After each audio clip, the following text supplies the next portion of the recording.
Magandang umaga po sa lahat. Luzon, Visayas, Mindanao, tayo nagbabalik dito sa aking munting channel. Ayan, Samuel Soriano TV29 para mag-discuss ulit ng another coins.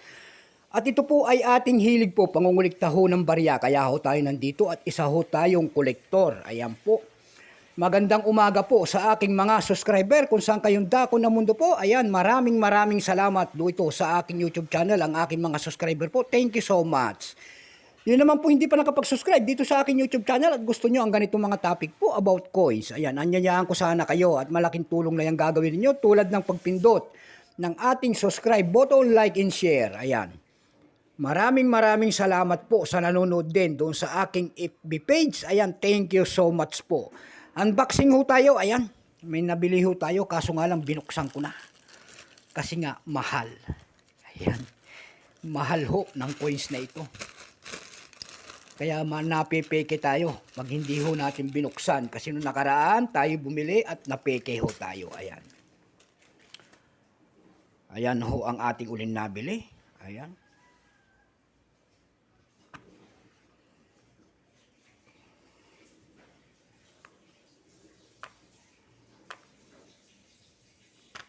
Hirap naman tanggalin ito.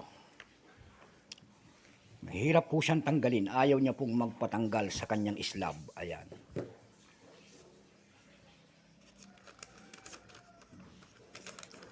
Ito po ang kanyang resibo po. Ayan. Marcito. Ayan. 1-3. At ang kanyang mayroon siyang authority po na box.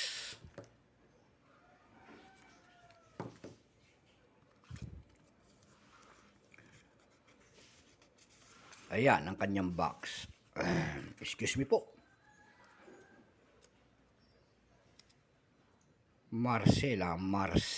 Ayan, Marcelo pala ito. Certificate of authority po. Ayan. Nakatunayan na ginawa siya ng ating Bangko Sentral for collection only.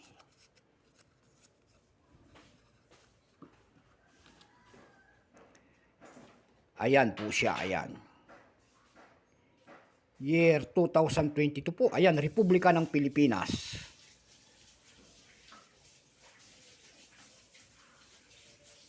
Alamat commemorative coins, ayan po, ayan. Battle of Pasong,